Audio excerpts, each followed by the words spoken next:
Welcome back to the Bible Reading Project. Today is Wednesday. There's a lot of letters in Wednesday. Can I ask you a question? Yeah. Kind of freaked me out yesterday. Okay. I didn't want to say anything. Yeah. You came in with a new shirt. Yeah. It's new. I've known you for 2, 3, how long have I known you? 30 years, probably. Yeah, probably 30 years. Never seen you wear orange. It kind of made me want to vomit when you came in because the first thing I thought is, oh my God, he's a Florida Gator. Phil got to me. No, that's Florida Gators. That is not the I want to say Tennessee. That's not Tennessee Orange. That is Florida Gators. And so when you came in, I thought my best friend is a Florida Gator. Yeah. I'm okay. You're Georgia because I'm Alabama. I always win. But orange, what? Tell me about it. I like it. You look good in orange, man. Thank I you. love it. So where did you get this? You go shopping or something? It was a birthday gift Really? from Belle. She gave me this. That's awesome. Because I guess it's nostalgic for her, I guess. Why? Because she's a senior in high school now. Okay. Yeah. And part of the youth ministry, but Okay. when she was, I think, in 4th grade or something, Okay. I used to do this aftercare program at the elementary school she and her sisters went to. Uh-huh. And it was a private school, so we had a uniform we had to wear, and it was a polo. And so the polo I had was an orange polo. Okay. And so she was like, "Oh, I want you to be that Ryan again." Don't you love gifts like that? Yeah. The gifts where people think about you, other than just here's some cash. Yeah, right. That's nothing. Dude, $32. But that, I want to say something publicly. Okay. You're handsome in orange. Oh, thank you. It brings out your skin. Oh, good. You look much more oil of Olay-ish, right? So, man, I love it. And hey, Belle, thanks. You know, my birthday's in April. Right. So hopefully she'll give me something. Yeah, right. I don't know. I don't want to push it. Right. But I noticed. I want you to know that I noticed Yeah. that you changed with a brand new shirt. You never really wear polos, but I like you in a polo. Thank you. It kind of gives a different vibe off. It kind of says I have a job. Right. I'm trying a little Versus bit. me, look at me. It's always a t-shirt, black t-shirt. Somebody asked me the other day, said, "You ever wear anything but black?" I was like, no. Makes But me it's look so, skinny. it's so easy. Yeah, right. So easy. All right, so let's jump in. We're Matthew chapter 5, 48 verses. We did not start at the beginning because we wanted to start out with the thought of the whole Sermon on the Mount, Matthew 5, 6, and 7. We'll tackle 6 next week. But I want to jump in with verse 48. And then I told you I was going to ask you a question. Yeah. All right. All right. Verse 48 of Matthew 5, then into 6, going to pick up 2 thoughts. But you are to be perfect even as your Father in heaven is perfect. So we brought out that really what Jesus is introducing is the relationship to a father that demands perfection. Yeah. Then he goes in and says, watch out, 6:1. Don't do your good deeds publicly to be admired by others. So that's what we would say would be religion. Religion is doing all the good things so people notice you, people think you're awesome, but really on the inside, you're no different at all. He says, watch out, for you will lose. And then this thought, the reward. Why do you think people always see God as the person that's out to get you, not reward you? I think because we equate the good things to we equate the good things to karma and, oh man, well, I really worked for it, or somebody gave it to me because they're a good moral person. I think, and all the bad things we equate to, well, it must be God's fault, right? He's not a very loving, caring thing. And if he was this all-powerful creator, architect guy, then and if he really is a loving father, he wouldn't even allow, he would protect me against these bad, evil things from happening. So don't you think it'd be an interesting thought that if the devil knows Jesus has come to introduce a father that wants to reward you, that the devil brings into it a religiosity where God is not a father, but he's somebody that's going to kill you if you don't do it right. Yeah. He's out to get you. Right. And I even know people that believe he'll make you sick. Right. He'll give you cancer. Yeah. Break a leg if he needs to. Yeah. He wants you to serve him. He'll put you on your back. Right. Right. But Jesus seems to introduce, and I always joke about this, like if you read the Bible, it's almost like the God of the Old Testament is totally different than Jesus in the New, right? Totally different. Right. But Jesus comes to introduce us to the difference between a creator God and a father. Yeah. He's always been a father. Right. But he was setting up a system to introduce him to the vast beauty and grace of his fatherhood. Right. So can I read something? Okay. All right, I'm going to go way out of Matthew 5 because I want to continue this thought of what Jesus is trying to do and to show the Father. So I'm going to go to the book of Hebrews, chapter 11. All right. So Hebrews chapter 11. And the thought of the day is that Jesus has come in this sermon to introduce us to the concept that God is a Father who demands perfection. You'll try to do it, but you can't do it. And he's really wanting to reward you, not hurt you, which is weird, right? So we want to try to pull out. Listen to Hebrews chapter 1, verse 1. Long ago, God spoke many times and in many ways to our ancestors through the prophets. That's the Old Testament. And now in these final days, he has spoken to us through his Son. God promised everything to the Son as an inheritance. Through the Son, he created the universe. Ready? Ready. The Son radiates God's own glory and expresses the very character of God, and he sustains everything by the mighty power of his command. You ready for verse 3 again? The Son radiates God's glory and expresses his very character. So what Jesus is trying to do when we say, I feel like that, here I am and Jesus is so different than this God of the Old Testament. Like this guy seems really bipolar angry. And then Jesus comes along and says, yeah, you're a sinner. It's okay. I love you. You're right. Go and sin no more. Shoo. Right. But what we have is not two different gods. Right.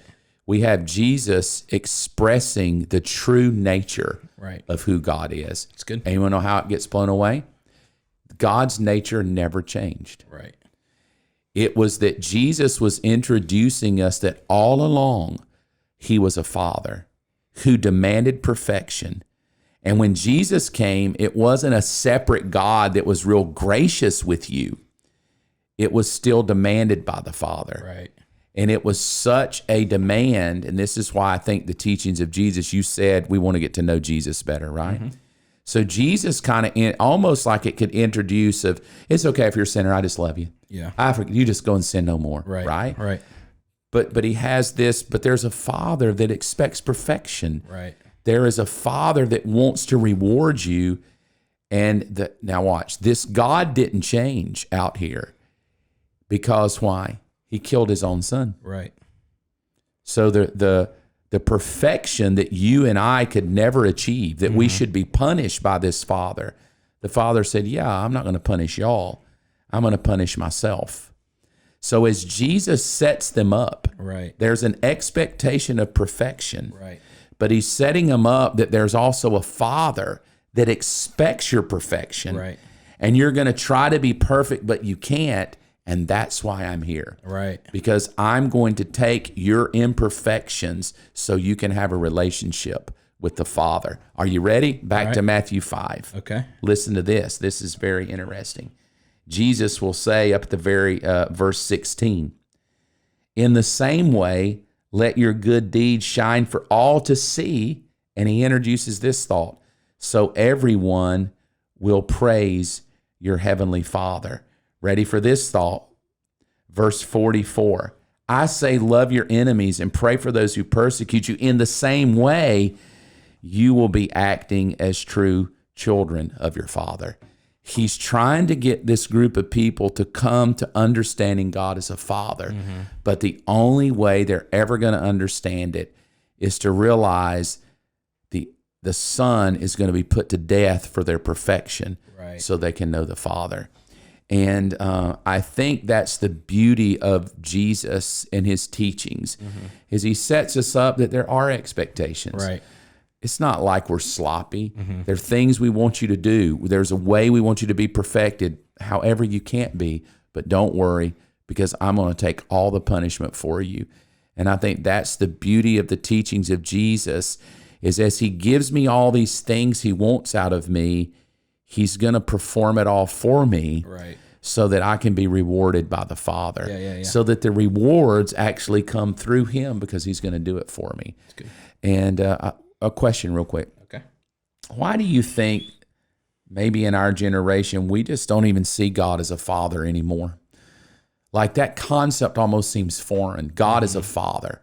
I said that one time several years ago, and I had a young girl come up and she said, I don't even know how to even remotely know how to identify with that. I said, what are you talking about? Because to me, it was foreign, right? Yeah, right. I said, what do you mean? She said, you said that God is a father. She said, I don't even know what a father is. I've never known my father. Yeah. I've never had a father in my life.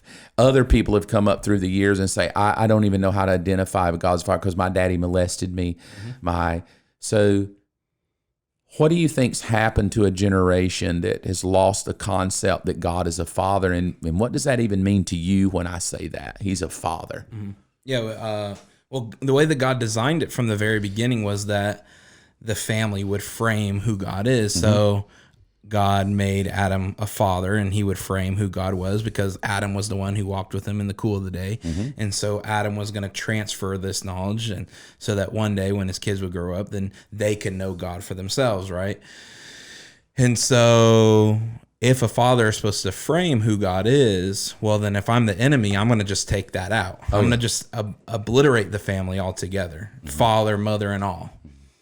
And so, yeah, of course we don't know who a father is because like we talked about on Monday, it's all been totally obliterated. The father, what a father's supposed to be, right? Right.